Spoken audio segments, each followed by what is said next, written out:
July 12, 1801. The Straits of Gibraltar. Admiral Sir James Saumarez stood on the quarterdeck of HMS Superb, watching hell materialize on the horizon. Through his telescope, he could see them clearly now, 5 massive Spanish ships of the line and 2 French frigates, their hulls dark against the morning sun, their combined broadsides representing over 500 guns. His own squadron? 6 ships, one of them so damaged she could barely sail, another leaking from a dozen shot holes, all of them short on ammunition after the catastrophic defeat 3 days earlier. The mathematics were brutal. He was outnumbered, outgunned, and pursuing an enemy that had every reason to destroy him utterly. His officers had already suggested, delicately, respectfully, that perhaps discretion might be the better part of valor. Perhaps they should fall back to Gibraltar. Perhaps they should wait for reinforcements. Perhaps pursuing a superior force into the darkness was, well, insane. Saumarez had listened to all of it. Then he'd ordered the chase to continue. This was the impossible binary choice. Let the enemy escape to Cadiz, where they would threaten British control of the Mediterranean forever, or attack them in darkness with a battered squadron and risk losing everything. The ships, the men, his career, possibly his life, and Britain's fragile hold on the entrance to the Mediterranean Sea. What happened over the next 6 hours would be the most spectacular naval action you've never heard of. By midnight, the largest ship in the Spanish Navy would be a burning wreck. 2 more enemy ships of the line would be captured prizes. The combined Franco-Spanish fleet would be shattered, and Admiral Saumarez would have accomplished what even the great Horatio Nelson considered nearly impossible. Defeating a superior enemy force not once, but twice in the same week, using nothing but audacity, seamanship, and the kind of tactical brilliance that somehow got buried in history's footnotes. By the end of this story, you'll understand why this matters more than most of the famous naval battles you learned about in school. Because what Saumarez did in July 1801 didn't just win 2 battles. It preserved Britain's ability to project naval power at the moment when Napoleon was consolidating his grip on Europe. Without those victories, the entire strategic balance of the Napoleonic Wars shifts. Malta probably falls back to France. The Mediterranean becomes a French lake. Egypt becomes Napoleon's springboard to India. And yet somehow, Saumarez remains forgotten by everyone except naval historians who shake their heads in disbelief when they read the archives. While Edward Pellew got the glory, the fame, the peerage, and the historical reputation, Saumarez, his rival in both professional achievement and personal ambition, did something arguably more impressive and received a fraction of the recognition.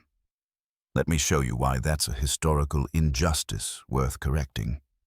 But we can't just jump straight to that midnight battle without understanding the context, because what Saumarez accomplished didn't happen in a vacuum.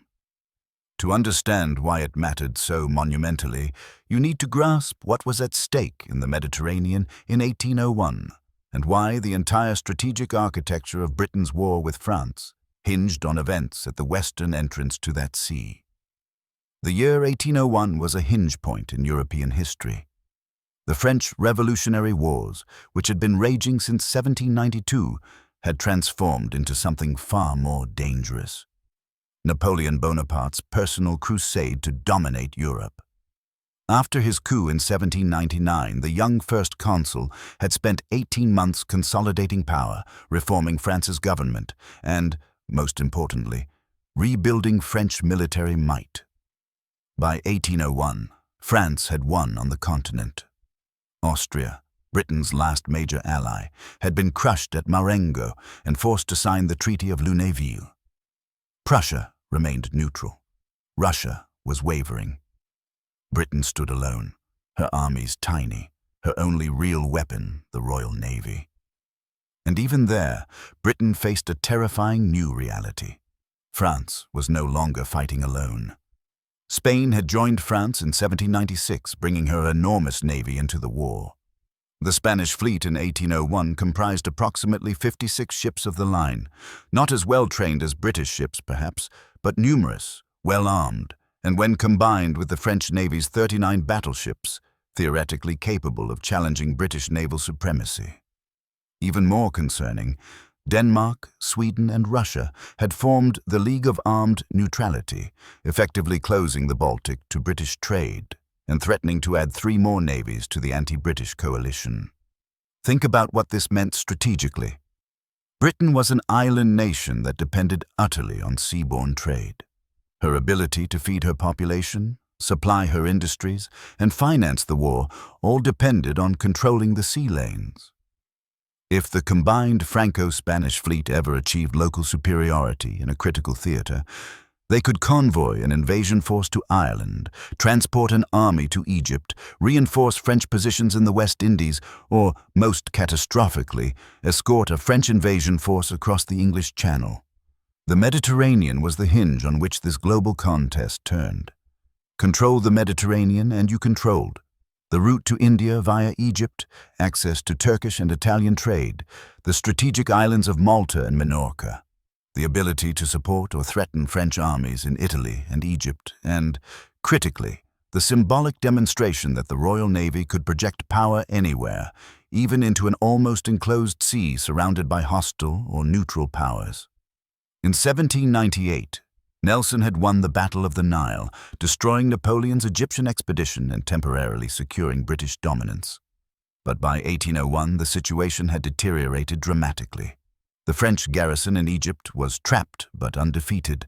Malta, which the British had captured in 1800, was a British-held fortress but surrounded by hostile shores.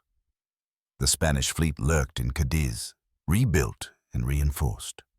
French squadrons operated from Toulon and Italian ports. And the western entrance to the Mediterranean, the Straits of Gibraltar, had become the most contested 12 miles of water in the world. Let me explain why Gibraltar mattered so much. The straits are just 7.7 nautical miles wide at their narrowest point. Any fleet entering or leaving the Mediterranean had to pass through this bottleneck.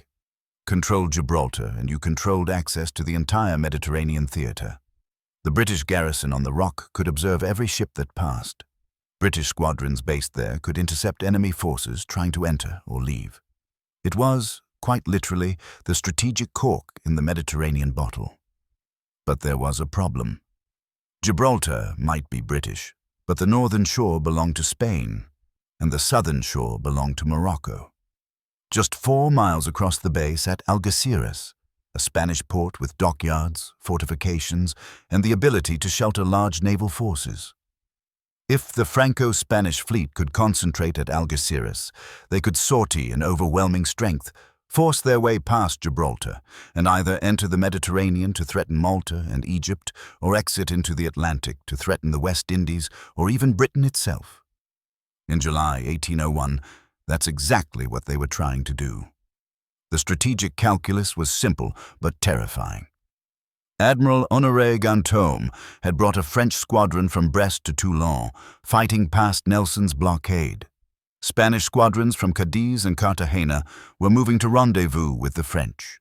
If they combined into a single massive fleet, perhaps 15 or 20 ships of the line, they would outnumber any force Britain could deploy in the Mediterranean.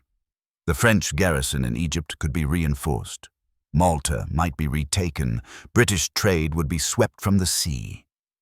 To prevent this catastrophe, the Admiralty had deployed Vice Admiral Sir James Saumarez to Gibraltar with a squadron of 6 ships of the line.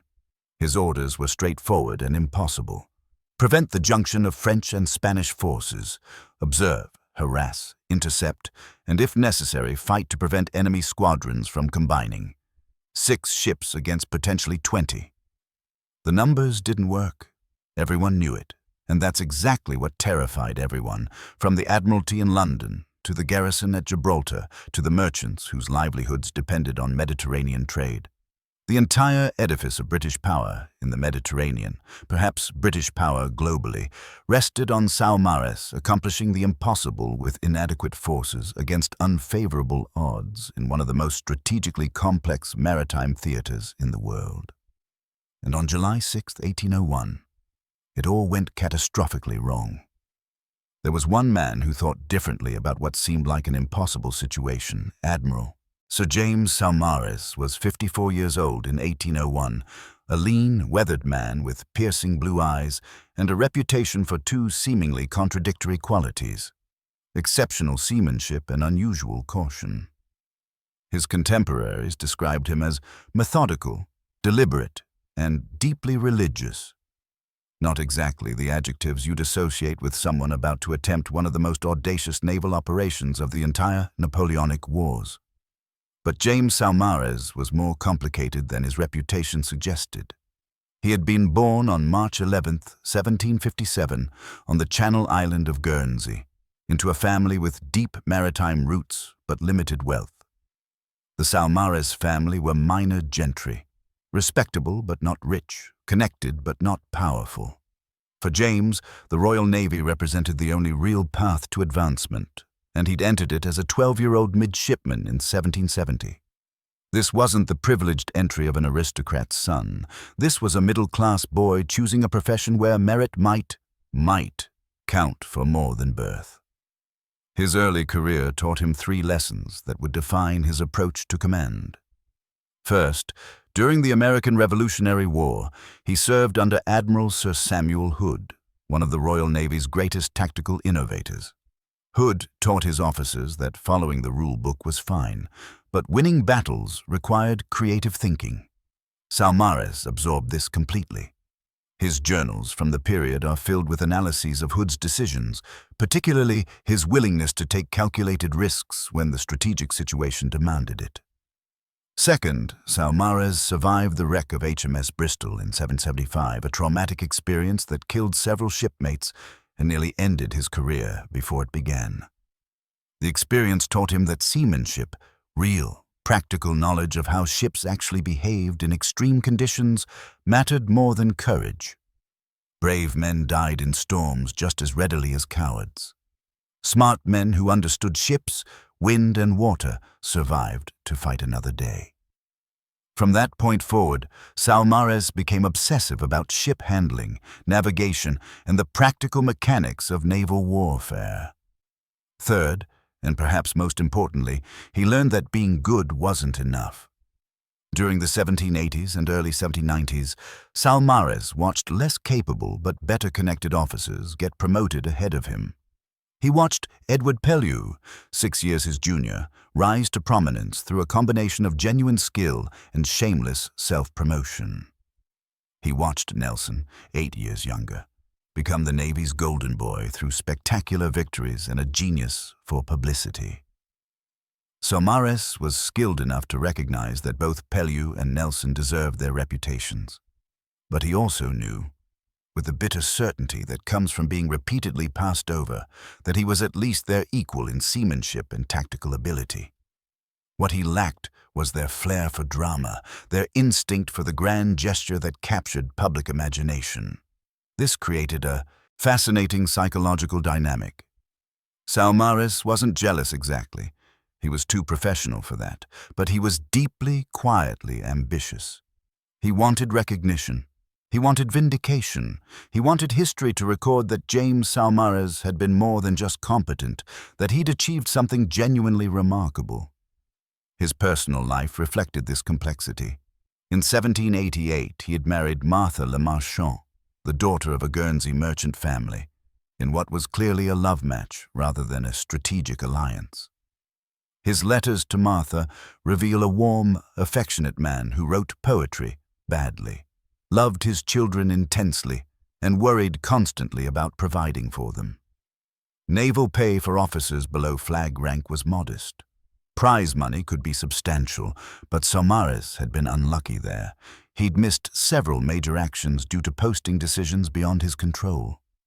By 1801, after 30 years of service, Saumarez had finally reached flag rank, a rear admiral of the Blue, the lowest tier of admiral. He'd been given command of the Gibraltar squadron largely because the Admiralty needed someone reliable in a critical but unglamorous posting. This wasn't a glamorous Mediterranean command like Nelson's. This was essentially administrative work. Maintain the blockade, observe enemy movements, avoid disasters, don't embarrass the Admiralty. But Saumarez saw it differently. This was opportunity. The Mediterranean was where reputations were made. Nelson had done it at the Nile. If Saumarez could accomplish something similarly spectacular, the recognition he'd been denied for decades might finally arrive. He also understood something that his more cautious critics missed. His reputation for caution wasn't timidity, it was patience. Saumarez didn't take unnecessary risks, but when the right moment arrived, when the strategic situation demanded boldness and the tactical situation made it feasible, he could act with startling decisiveness. His squadron reflected his methodical nature. HMS Superb, his flagship, was a 74-gun third-rate ship of the line, strongly built and well-maintained. He'd spent weeks ensuring his captains understood his signal system, practicing maneuvers, drilling the gun crews. He'd personally inspected every ship, noting weaknesses and strengths. When other admirals relied on written orders, Saumarez held councils of war where he explained his thinking and encouraged his captains to ask questions. His captains respected him enormously. Captain Richard Keats of Superb considered him the finest fleet handler in the Navy. Captain Francis Laforet of HMS Spartiate praised his mathematical precision in battle planning. They noticed that Saumarez never shouted, never lost his temper, but also never hesitated once he'd made a decision. There were controversies, of course. Some officers found him too religious. He held Sunday services even during active operations, insisted on proper conduct ashore, and refused to tolerate the kind of loose discipline common in other squadrons. Others thought he was too cautious, too reluctant to engage. After one inconclusive action in 1800, a junior officer had written privately that Saumarez would rather preserve his ships than risk them for victory. That criticism stung because it contained enough truth to be painful. Saumarez did value his ships. He did think carefully before engaging, but his critics missed the deeper point. Saumarez was willing to risk everything when the strategic stakes justified it. He just refused to waste ships and men on pointless gestures. By June 1801, Saumarez had concluded that destroying or crippling the Franco-Spanish naval threat in the Gibraltar area must be accomplished at almost any cost. Malta's survival depended on it. Britain's Mediterranean strategy depended on it. And, though he would never have admitted it openly, his own reputation depended on it. He was 54 years old, had been in the Navy for 30 years, and had nothing left to lose except the opportunity to finally prove what he'd always known: that James Saumarez deserved to stand alongside Nelson and Pellew as one of the Royal Navy's great fighting admirals. The question was whether the Franco-Spanish fleet would give him that opportunity, and whether, when it came, he'd have the courage to take it. On July 5th, 1801, that opportunity arrived with a vengeance, and it looked very much like disaster. Spanish intelligence had spotted Saumarez's squadron patrolling off Gibraltar, 6 ships of the line against a combined Franco-Spanish force in Algeciras Bay, consisting of 3 French and 1 Spanish ships of the line, plus numerous gunboats and shore batteries. Rear Admiral Charles Lenoir, commanding the French squadron, had cleverly anchored his ships close to the shore batteries, creating a defensive position where Saumarez would have to fight both the French ships and Spanish coastal artillery simultaneously. Most commanders would have waited. The tactical situation was terrible. Attacking ships anchored in a defensive position, supported by shore batteries, with unreliable wind conditions in the confined waters of Algeciras Bay. But Saumarez faced an impossible strategic calculus. Intelligence suggested that Admiral Federico Gravina was bringing a large Spanish squadron from Cadiz to rendezvous with Lenoir. If that junction happened, the combined fleet would outnumber any British force in the Mediterranean. He had to attack now, before reinforcements arrived, despite the terrible tactical situation. At 8:00 a.m. on July 6th, Saumarez led his squadron into Algeciras Bay. The plan was straightforward. His ships would sail in line, each engaging a specific French ship, using superior British gunnery to overwhelm the enemy before the shore batteries could inflict decisive damage. On paper, 6 British ships against 4 French ships should have been a British victory. What actually happened was closer to catastrophe. The Sepet wind, already light, began to fail as the British ships entered the bay. HMS Hannibal, Captain Solomon Ferris commanding, found herself unable to maneuver and drifted directly under the guns of the shore batteries. Within minutes, she was being pounded by both French ships and Spanish guns ashore. Her rigging was shot away. Her deck became a slaughterhouse. Captain Ferris tried to maneuver using his boats to tow the ship, but Spanish gunboats swarmed around Hannibal, adding their fire to the chaos. From Superb's quarterdeck, Saumarez watched his carefully planned attack disintegrating. Hannibal was being destroyed. HMS Venerable was engaging the French flagship but taking heavy damage. HMS Caesar had grounded on a sandbank and was temporarily out of action. The French ships, anchored in their defensive position, were fighting with ferocious determination, and the wind continued to fail. For 6 hours, the battle raged across Algeciras Bay. British gunnery was excellent. The French ships were being hammered, their rigging destroyed, their hulls holed repeatedly. But the shore batteries were inflicting terrible damage on the British squadron. Hannibal eventually struck her colors after losing 75 men killed and 62 wounded. She simply had no choice with Spanish gunboats alongside and shore batteries raking her deck. By 2 p.m., with the wind completely gone and his ships drifting helplessly under Spanish guns, Saumarez made the agonizing decision to withdraw. He signaled his squadron to break off action and warp themselves out of the bay using boats. It was a nightmare of seamanship, dragging heavy warships through calm water under fire, with Spanish gunboats harassing them constantly. They managed it, barely. Caesar refloated. The squadron struggled out of range, but they left Hannibal behind, captured, with 160 British sailors now prisoners of war. 1 ship of the line lost, every other ship damaged, some severely. Casualties: 121 British sailors dead, 240 wounded. The French and Spanish had won a clear defensive victory. As Superb anchored off Gibraltar that evening, Saumarez stood on his quarterdeck looking at the damage. The flagship's sails were shredded. Her hull showed a dozen shot holes. HMS Spencer was leaking badly. Every ship needed repairs. The squadron was in no condition to fight another battle. And then came the news that made everything infinitely worse. Admiral Gravina had left Cadiz with 5 Spanish ships of the line and was sailing toward Algeciras to rendezvous with Linois. The junction Saumarez had tried to prevent was about to happen anyway. Within days, the combined Franco-Spanish fleet would number 10 ships of the line plus frigates and gunboats, nearly double Saumarez's strength, even if all his ships were fully operational. This was the impossible task in its final crystallized form. Most commanders would have concluded the situation was beyond salvage. Fall back to Gibraltar, repair the damage. Wait for reinforcements from Britain. Report to the Admiralty that you'd done your best but been overwhelmed by superior forces. Saumarez thought differently. His captains gathered on Superb that evening for a council of war, and what they heard shocked them. Saumarez had no intention of falling back. He intended to pursue the combined Franco-Spanish fleet when they sortied from Algeciras, not to observe them from a safe distance, but to attack them at night with a damaged squadron against superior numbers.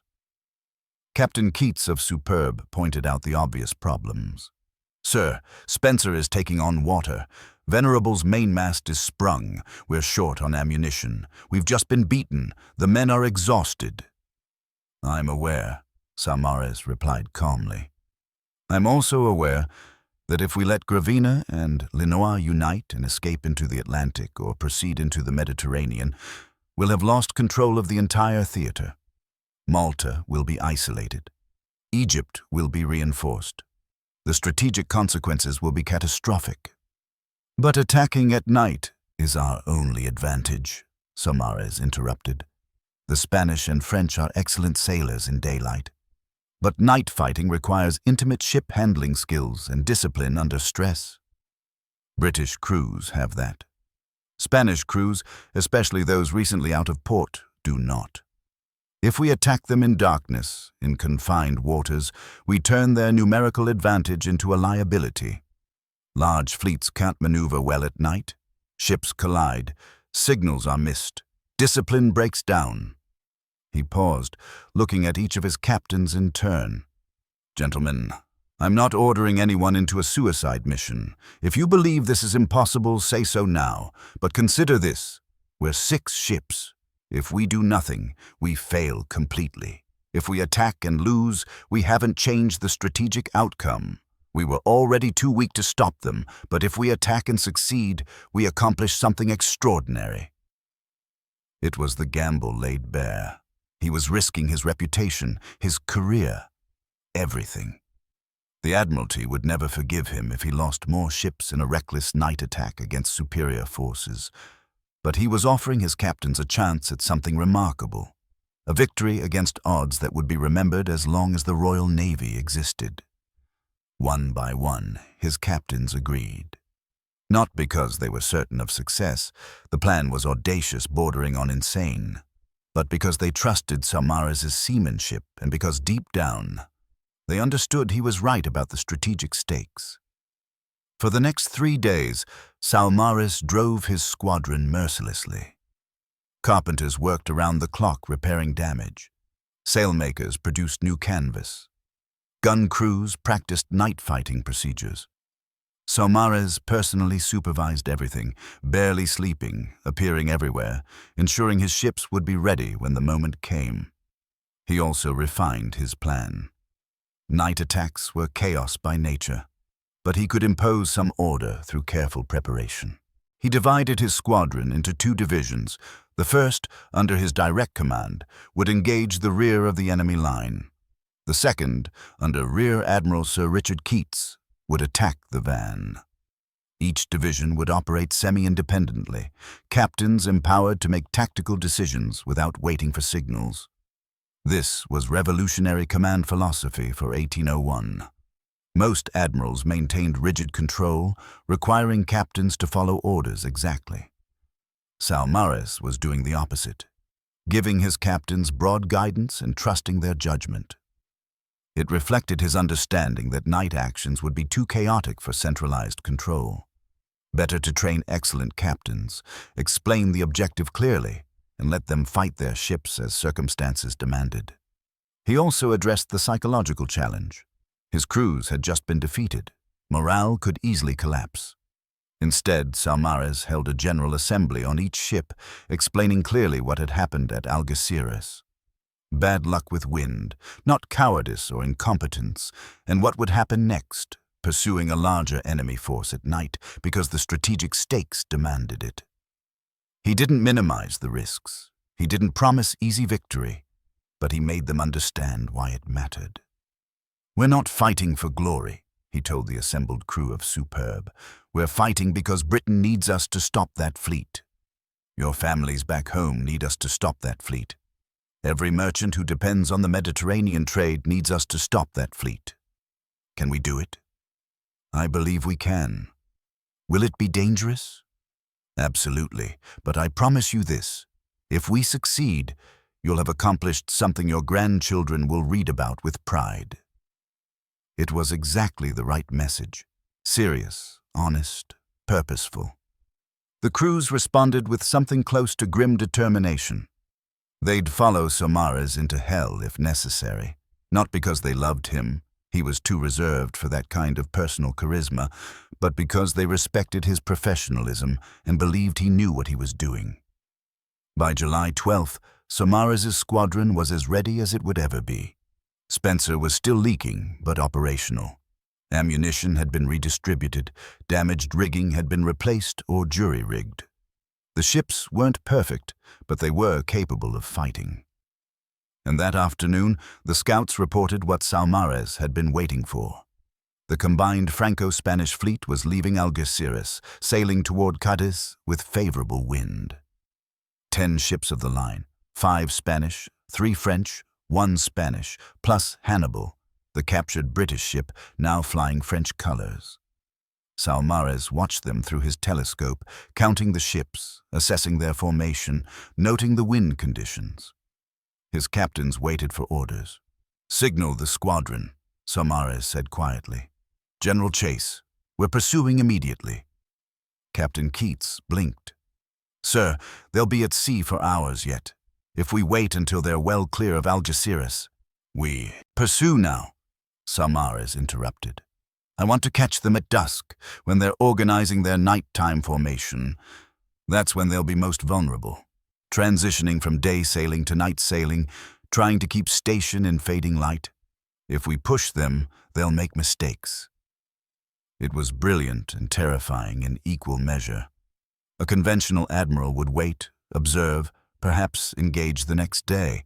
Saumarez was going to harass them through the evening, disrupt their formation, and then attack at night when maximum chaos would favor his smaller but better trained force. The squadron shook out its sails and began the chase. Behind them, Gibraltar watched. Ahead, the combined Franco-Spanish fleet sailed eastward, not yet aware that the British admiral they'd just defeated 3 days ago was pursuing them with every intention of fighting again. The afternoon wind was steady, perfect sailing weather. By 7 o'clock, as the sun touched the horizon, Saumarez's squadron had closed to within 6 miles of the Franco-Spanish rear. The enemy fleet was realizing they were being chased. Spanish ships began shortening sail, preparing to form a defensive line. French frigates dropped back to screen the main force. And then, as darkness fell over the Straits of Gibraltar, Saumarez gave the order that turned cautious observation into aggressive pursuit. "All ships, battle stations, close with the enemy. Independent action authorized. Attack as opportunity permits." The time had come. 6 British ships were about to attack 10 Franco-Spanish ships in the darkness. James Saumarez, the careful, methodical, supposedly cautious admiral, was gambling everything on one throw of the dice. What happened next would be spectacular. The approach through the evening was a masterclass in applied tension. As the sun set around 8 p.m., the Franco-Spanish fleet extended into a long, straggling line. Admiral Gravina commanded the Spanish van, consisting of the massive 112-gun Real Carlos, the 112-gun San Hermenegildo, and 3 74-gun ships of the line. These were enormous vessels, the pride of the Spanish Navy, each carrying twice the firepower of a typical British 74-gun ship. The center was French-controlled. Admiral Linois's flagship, Formidable, 80 guns, plus 2 more 74s and the captured Hannibal. The rear consisted of Spanish 74s. Saumarez studied the formation carefully as darkness deepened. The enemy fleet stretched over nearly 3 miles of ocean, sailing in loose formation rather than the tight line that would be necessary for mutual support in battle. They were doing exactly what he'd hoped, trying to maintain position in failing light, focused on staying together rather than preparing to fight. "They're not expecting us to actually attack," Captain Keats observed quietly. "No," Saumarez agreed. "They think we're observing, maybe harassing their rear. They don't believe we'll commit to action in darkness against superior numbers." At 9 o'clock p.m., Saumarez executed the first phase of his plan. He ordered Superb, Spencer, and Thames to push forward aggressively, bypassing the Franco-Spanish rear and targeting the junction between the Spanish rear and the French center. Meanwhile, HMS Venerable, HMS Caesar, and HMS Audacious would engage the rear of the enemy line, preventing those ships from supporting the center. This was the critical insight that made the entire plan work. Saumarez wasn't trying to defeat the entire enemy fleet simultaneously. He was trying to isolate and overwhelm specific segments of it. By attacking the junction between Spanish and French divisions, he could exploit command confusion. The Spanish ships answered to Gravina. The French ships answered to Linois. In darkness, with signals difficult to see and communication nearly impossible, would they coordinate effectively? Saumarez was betting they wouldn't. At 9:45 p.m., with a waxing crescent moon providing minimal light, the engagement began. Caesar, Captain Sir Richard Goodwin Keats, opened fire on the Spanish 74-gun San Antonio at the rear of the enemy line. The darkness exploded with cannon fire, orange flashes illuminating roiling smoke, the sound echoing across the straits. The rear Spanish ships tried to return fire, but immediately encountered problems. Firing at night required precise gunnery. You had to aim at the flash of enemy guns, compensate for ship motion, and fire before your target disappeared into darkness. British gun crews, drilled endlessly in night fighting procedures, could do this. Spanish crews, many of them recently pressed into service, struggled. Their broadsides went wide, hitting nothing but open ocean. Caesar hammered San Antonio mercilessly, her gun crews firing with metronomic precision. Within 15 minutes, the Spanish ship was badly damaged, her rigging torn apart, fires breaking out on her deck. But that was just the preliminary action, the opening move in a much larger chess game. The real crisis was developing in the center of the enemy line. At 10:15 p.m., HMS Superb caught up to the massive Spanish first-rate Real Carlos. Think about the mismatch here. Superb was a standard 74-gun third-rate ship of the line, about 1,700 tons, carrying approximately 600 men. Real Carlos was a 112-gun first-rate of nearly 2,000 tons, carrying about 900 men and mounting 56-pound guns on her lowest gun deck. In a daylight action with room to maneuver, Real Carlos should have been able to destroy Superb with relative ease, but this wasn't daylight, and Saumarez had been preparing his captains for exactly this scenario. Superb approached Real Carlos from astern and to port, a position called raking. Captain Keats brought his ship to within pistol shot, perhaps 50 yards, and ordered a full broadside directly into Real Carlos's stern. Every gun on Superb's port side fired simultaneously, 37 guns discharging into the unprotected stern galleries of the Spanish flagship. The effect was catastrophic. A stern rake was the most devastating blow one sailing warship could inflict on another. The shot traveled the entire length of the ship, smashing through cabin after cabin, dismounting guns, cutting down sailors, turning the gun decks into charnel houses. Real Carlos shuddered under the impact, her stern galleries disintegrating, fires starting immediately. The Spanish crew tried to respond, but they were in chaos. Officers were shouting contradictory orders. Gun crews couldn't see their targets. Men were desperately fighting fires, and Superb wasn't finished. Keats ordered his ship to sail alongside Real Carlos, maintaining a distance of about 30 yards. As Superb drew level, her gunners poured broadside after broadside into the Spanish giant. The British crews were firing at a rate of nearly 1 shot per gun every 90 seconds, phenomenally fast for night combat. The Spanish crew, brave but disorganized, managed only sporadic return fire. Here's where Saumarez's battle plan revealed its genius. While Superb engaged Real Carlos, the next ship in the Spanish line, the 112-gun San Hermenegildo, saw the gunfire and tried to come to her consort's aid. But in the darkness, with smoke obscuring everything, the Spanish captain made a fatal error. He thought Real Carlos was being attacked from the starboard side. So he approached from what he believed was the safe side, from port, intending to catch the British ship between 2 fires. Except the British ship was on the port side, which meant San Hermenegildo was actually sailing directly toward Real Carlos. What happened next would have been comical if it weren't so tragic. San Hermenegildo began firing at what she thought was a British ship. Real Carlos, seeing gun flashes approaching from her port side and not realizing it was her own consort, returned fire.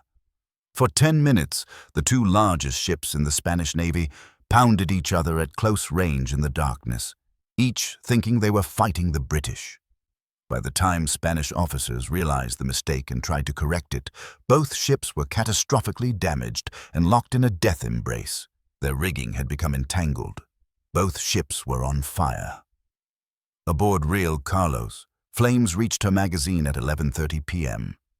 From Superb's quarterdeck, Saumarez and his officers watched in awed horror as Real Carlos exploded. The blast was visible for miles, a column of fire that turned night into day for a few seconds. The concussion was so powerful it was felt on Gibraltar, 12 miles away. When the flash faded, Real Carlos was gone, sunk in seconds, taking approximately 700 men with her. San Hermenegildo, locked against her sister ship, was engulfed in flames from the explosion. Her crew abandoned ship desperately, jumping into the water, launching boats, anything to escape the inferno. At 1:00 a.m., her magazine exploded as well, sending a second pillar of fire into the night sky. Perhaps 600 more men died, 2 of them, largest warships in the world, destroyed in less than an hour. Not through superior British firepower alone, but through tactical confusion, poor night-fighting doctrine, and the cascading disasters that happen when coordination breaks down in darkness. But the battle wasn't over. While the Spanish rear was destroying itself, the rest of the Franco-Spanish fleet was desperately trying to respond.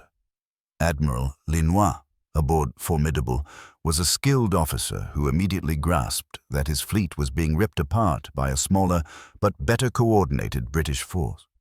He tried to organize a defensive line, signaling his ships to close up and support each other. Except signals at night were almost impossible to see. Lanterns could be confused with stars. Rocket signals illuminated the sky but were often misinterpreted, and the British squadron was doing everything possible to increase the chaos.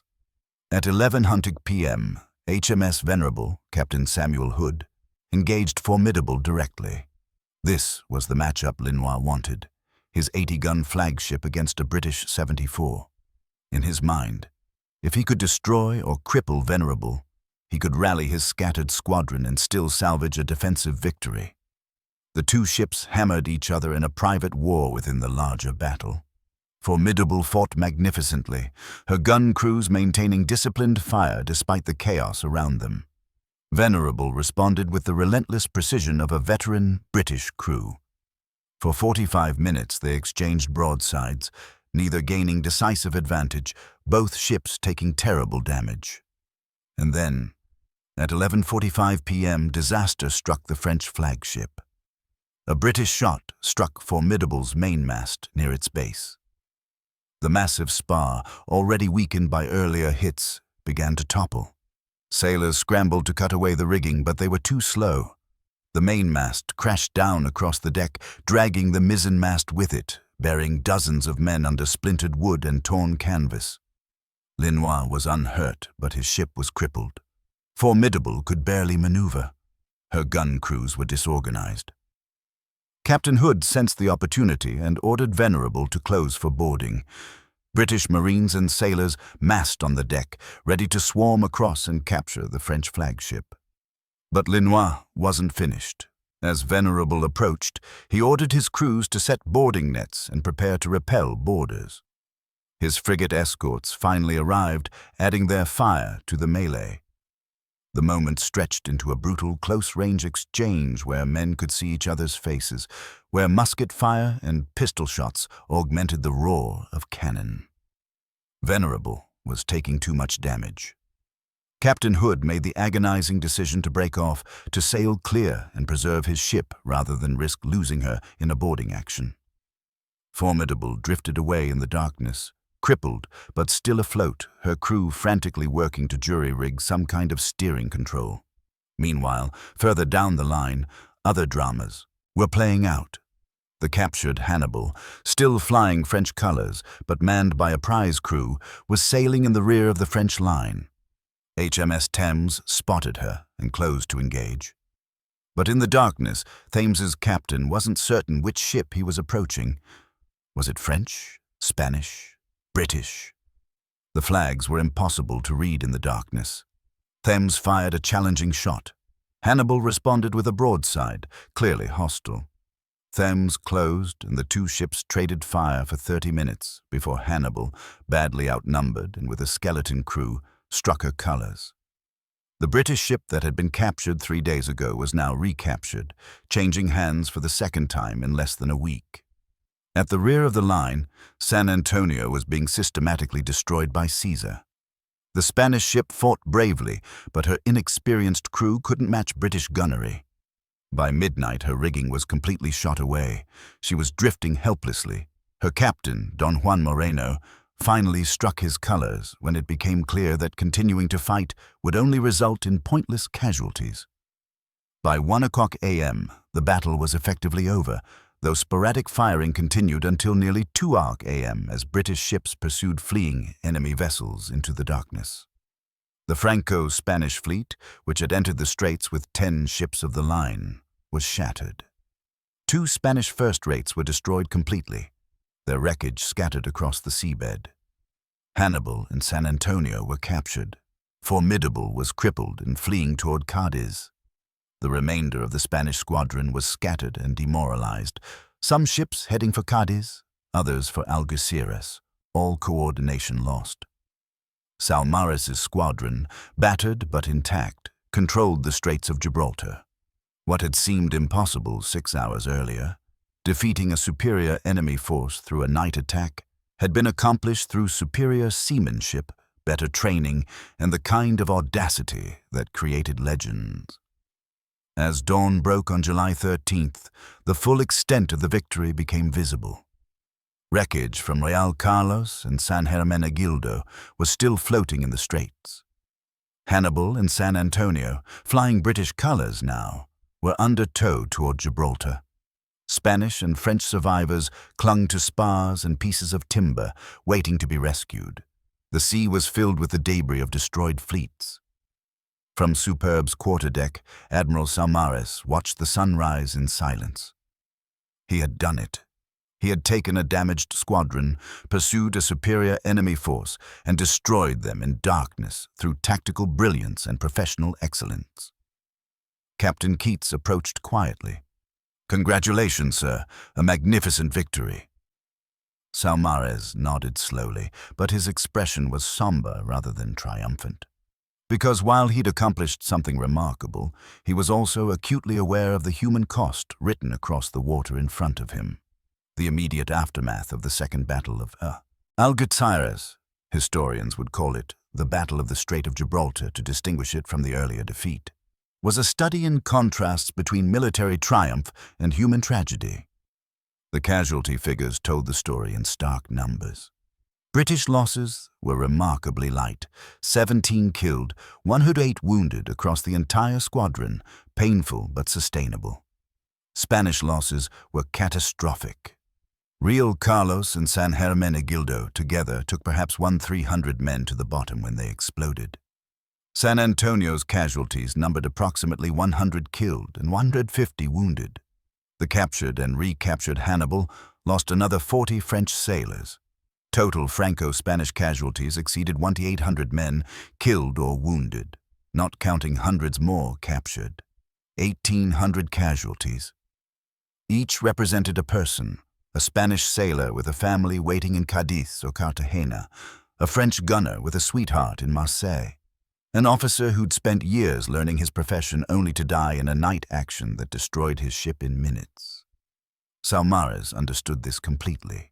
His dispatch to the Admiralty, while factual, included specific language acknowledging that the enemy fought with courage and that Spanish and French sailors showed admirable fortitude under terrible circumstances.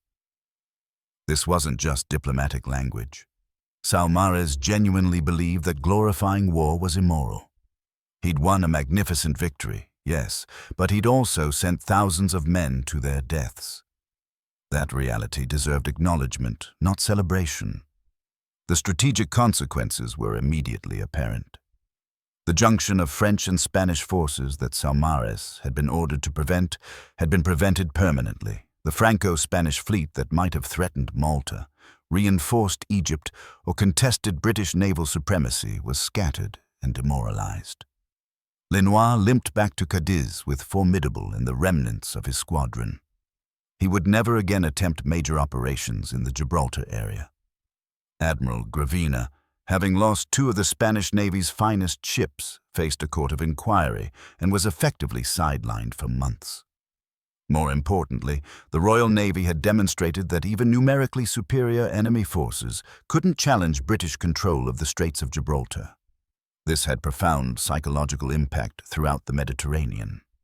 Neutral powers, like Morocco and the Italian states, watching to see which way the naval balance would tip, concluded that Britain remained dominant.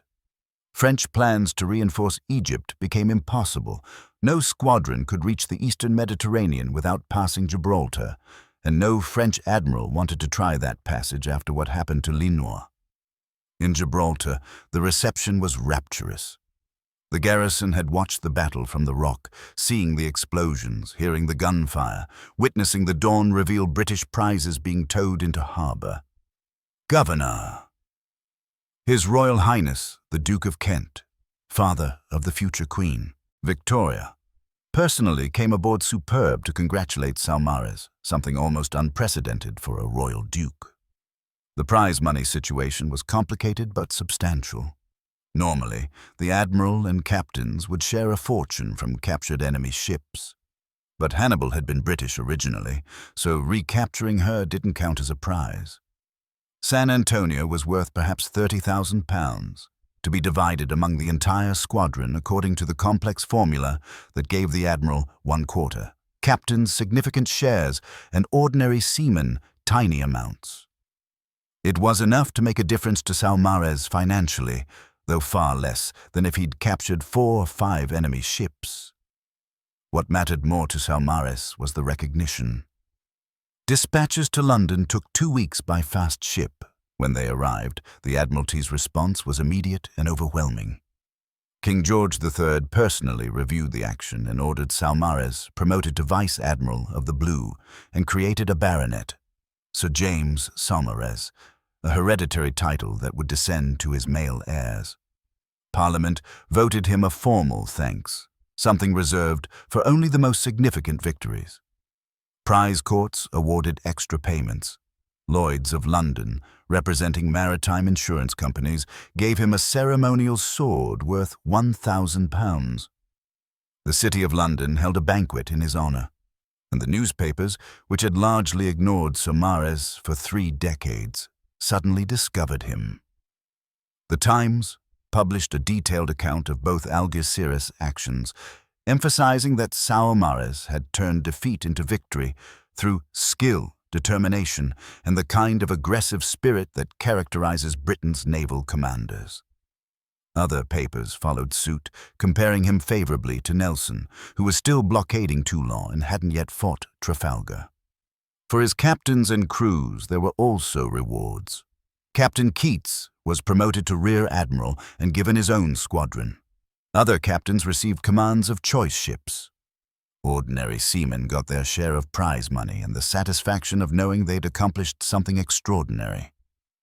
The story of 6 British ships defeating 10 Franco-Spanish ships at night became legendary within the fleet, a tale told in every mess deck and wardroom, a standard by which future actions would be measured.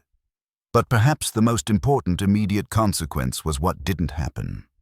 Malta didn't fall. Egypt wasn't reinforced. The Mediterranean didn't become a French lake. British merchant convoys continued to sail safely. British diplomacy could continue to operate from a position of naval strength.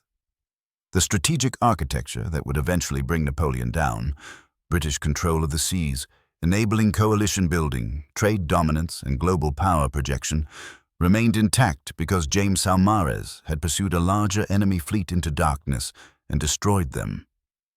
But the true significance of Saumarez's double victory at Algeciras went beyond immediate military consequences. To understand why this battle mattered so profoundly, we need to zoom out and examine its effects at multiple scales: tactical, strategic, continental, and historical. First, the tactical lessons revolutionized Royal Navy doctrine about night fighting. Before Algeciras, night actions were generally avoided as too risky, too chaotic, too likely to result in friendly fire and confusion. Saumarez demonstrated that with proper preparation, excellent training, and decentralized command giving captains tactical freedom, Night attacks could be devastatingly effective. The Royal Navy incorporated these lessons systematically. Training protocols were updated to emphasize night fighting skills. Signaling procedures were refined. Most importantly, the doctrine of trusting skilled captains to fight their ships independently, rather than requiring rigid adherence to centralized control, became standard practice, a doctrine that would prove crucial at Trafalgar 4 years later, when Nelson deployed a similar philosophy. Second, the strategic impact in the Mediterranean theater was transformative. Malta, which Britain had captured in 1800 and which was absolutely critical to Mediterranean operations, remained secure. The garrison in Egypt, already besieged and cut off from French reinforcements, surrendered in September 1801. Without that surrender, Napoleon's dreams of an Eastern Empire might have been realized. French power in the Eastern Mediterranean collapsed completely, never to recover during Napoleon's reign. British squadrons could operate freely, supporting allies, intimidating neutrals, and projecting power into the Adriatic, the Levant, and North Africa. Third, the victory affected the broader European strategic balance during a critical period. In 1801, Napoleon was consolidating his power and attempting to isolate Britain diplomatically. If the Franco-Spanish fleet had succeeded in uniting and entering the Mediterranean, neutral powers would have questioned British naval dominance. Turkey, which controlled the Bosporus and the overland route to India, was wavering between French and British influences. A French naval victory would have pushed Turkey toward Napoleon's camp. Instead, Saumarez's victory convinced Turkish officials that Britain remained the dominant Mediterranean power, keeping Turkey neutral and later bringing them into the anti-French coalition. Fourth, the battle changed the trajectory of the naval war in profound ways. After Algeciras, the Spanish Navy essentially ceased to be a significant factor. Yes, Spanish ships fought at Trafalgar in 1805, but the psychological damage from losing 2 first-rate ships of the line in a single night haunted Spanish naval commanders for years. Spanish captains became reluctant to engage British ships aggressively, even when they had numerical advantage. This strategic demoralization was arguably as important as the physical ships destroyed. A navy that lacks confidence can't effectively challenge an enemy that possesses it. Fifth, and this is rarely emphasized in histories but absolutely critical, Saumarez's victory bought time for Britain during the most dangerous period of the entire Revolutionary and Napoleonic Wars. In late 1801, Britain was negotiating the Peace of Amiens. Essentially a desperate attempt to end a war Britain was losing on the continent. The terms of that peace were more favorable to Britain than they might have been precisely because Britain negotiated from a position of naval strength.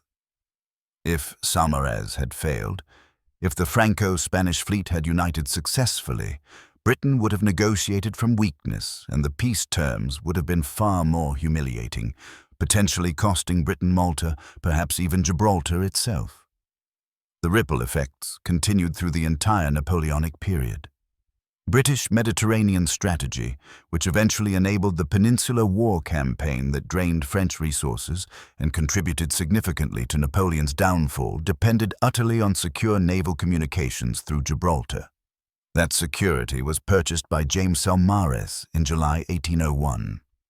When Wellington's army landed in Portugal in 1808, when British ships supplied Spanish guerrillas, when Royal Navy squadrons blockaded French-held ports in Italy, all of this was possible because Saumarez had established British naval dominance in 1801.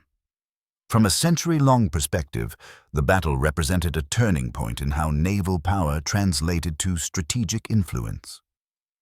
The 19th century would be dominated by British naval supremacy, the Pax Britannica that allowed British commerce to flourish globally. That supremacy wasn't inevitable. It had to be won, battle by battle, through the professionalism and skill of officers like Saumarez. Algeciras was one of the foundational moments where British naval doctrine proved superior to continental alternatives. It validated the Royal Navy's investment in professional development, rigorous training, and decentralized command. Those lessons, learned and refined through actions like Algeciras, would sustain British naval dominance for another century. Finally, there's a human dimension worth considering. Thousands of sailors who served at Algeciras survived and told their stories. Those stories reinforced a cultural narrative about British naval excellence that became part of Britain's national identity. The confidence that the Royal Navy always wins wasn't just propaganda, it was rooted in real victories like Algeciras, where British ships had defeated larger enemy forces through superior seamanship and courage. That cultural confidence would sustain Britain through darker moments when the odds looked impossible. Military historians have never forgotten Algeciras. Admiral Sir Herbert Richmond, writing in the 1920s, called it one of the most remarkable examples of offensive spirit in naval history. Nicholas Rodger, in his monumental Command of the Ocean, identifies it as a key turning point in Mediterranean naval strategy. Julian Corbett's staff histories emphasize its tactical innovations. Among serious students of naval warfare, Saumarez's double victory is recognized as a masterpiece, perhaps not as dramatic as Trafalgar or the Nile, but in some ways more impressive because of the odds overcome and the strategic significance of the moment. So why has the Second Battle of Algeciras faded from popular memory when it deserves to stand alongside the Nile, Trafalgar, and Copenhagen as one of the great Royal Navy victories of the age? The reasons are multiple and frustrating. First, the battle's complexity makes it difficult to narrate simply. The Nile was straightforward. Nelson caught the French fleet at anchor and destroyed it. Trafalgar was similarly clean. Nelson engaged the Franco-Spanish fleet and won decisively, though it cost him his life. Algeciras requires explaining that there were actually two battles, 3 days apart, that the first was a British defeat, that the second was a night action with multiple phases, and that much of the enemy loss came from fratricidal fire rather than direct British action. That complexity doesn't fit neatly into popular historical memory, which prefers clear narratives. Second, Algeciras wasn't the final decisive moment of anything. It didn't end the war. It didn't destroy Napoleon's navy permanently. It was an important strategic victory in the middle of a long conflict, but it wasn't conclusive in the way Trafalgar was. Popular history tends to remember climactic endings, not intermediate victories, however brilliant. Third, geographic distance and cultural focus meant that battles near Gibraltar got less attention than battles closer to Britain. Trafalgar happened in roughly the same area, but had immediate implications for defending against French invasion. The Battle of Copenhagen in 1801 happened near Denmark, threatening British trade routes directly. Algeciras was far away in popular perception, fighting enemies who didn't directly threaten British shores. This was strategically ignorant. Mediterranean control was crucial, but psychologically understandable. Fourth, Saumarez himself was partly responsible for his own obscurity. Unlike Nelson, who cultivated journalists and understood the importance of public relations, Saumarez was professionally modest. His dispatches were factual rather than dramatic. He didn't seek publicity. He was uncomfortable with celebrity. His private letters reveal a man who cared deeply about recognition, but was too dignified to campaign for it openly. In an age where reputation often depended on self-promotion as much as achievement, Saumarez's reticence cost him historical visibility. Fifth, the battle was overshadowed by subsequent events. Just 4 months later, in October 1801, Britain and France signed the Peace of Amiens, temporarily ending the war. In the public mind, military, victories immediately before a peace treaty seem less significant. They're seen as epilogue rather than climax. Then, when war resumed in 1803, attention shifted to new threats. Napoleon's invasion preparations, the great campaigns leading to Trafalgar in 1805. Algeciras, which had seemed monumentally important in July 1801, was buried under subsequent events. Sixth, political controversy diminished the battle's reputation. Some politicians and naval officers who disliked Saumarez personally — he was notoriously bad at political networking — quietly suggested that the First Battle of Algeciras was a failure that shouldn't have happened, and that the second battle was merely compensating for the first. This was manifestly unfair. The strategic situation required aggressive action, and turning defeat into victory showed remarkable resilience. But the Whisper campaign damaged his reputation among people who didn't understand naval strategy. Seventh, the changing scale of warfare made even spectacular 18th century naval battles seem quaint by the mid-19th century. When Britain started building ironclad steam warships in the 1860s, sailing ship actions like Algeciras seemed hopelessly antiquated. Why teach school children about wooden ships firing cannons when the future was steam and steel? The cultural memory that preserved Nelson, who had Trafalgar and a dramatic death, largely forgot Saumarez, who had Algeciras and then continued serving competently for another 15 years. Despite these factors, military historians have never forgotten Saumarez's achievement. Alfred Thayer Mahan, the American naval theorist whose The Influence of Sea Power Upon History shaped naval thinking for generations, specifically analyzed Algeciras as an example of offensive spirit prevailing over material disadvantage. British naval staff courses used the battle as a teaching example well into the 20th century. Professional journals published detailed analyses. Among people who actually understood naval warfare, Saumarez's reputation remained secure. In the end, the Second Battle of Algeciras deserves to be remembered for three fundamental reasons. Remember the audacity of a 54-year-old admiral who, after suffering defeat, immediately pursued a stronger enemy force into darkness rather than accepting failure. Remember that he trusted his captains enough to give them tactical freedom, creating a decentralized command philosophy that would become standard British doctrine. Remember that he accomplished all this not through reckless bravery, but through methodical preparation, superior training, and the kind of professional excellence that sustained British naval power for a century. Remember the human cost. 1,800 men who died in those dark waters between Gibraltar and Morocco. Spanish sailors who fought courageously for their country. French crews who maintained discipline under impossible circumstances. British sailors who followed their officers into a night action that could easily have ended in disaster. War is not glorious, even when necessary. Those men deserve to be remembered as more than statistics. Remember that sometimes at critical moments, individual actions matter enormously. If Saumarez had made the cautious choice, falling back to Gibraltar, waiting for reinforcements, preserving his squadron rather than risking it, the strategic consequences would have cascaded through the entire Mediterranean theater. Malta might have fallen. Egypt might have held. Napoleon's Eastern strategy might have succeeded. The course of European history might have changed. One admiral's decision to pursue a larger fleet into darkness helped determine the fate of continents. Remember the date, July 12, 1801. Remember the man, Vice Admiral Sir James Saumarez, a careful professional who became audacious when circumstances demanded it. Remember the achievement, 6 British ships defeating 10 Franco-Spanish ships through superior seamanship and tactical brilliance, preserving British naval dominance at a moment when that dominance was crucial to national survival. This is our history, and it's worth remembering. Not because war is glorious, but because the people who fought these battles, on all sides, displayed courage, skill, and determination under circumstances we can barely imagine. They shaped the world we inherited, often at terrible cost to themselves.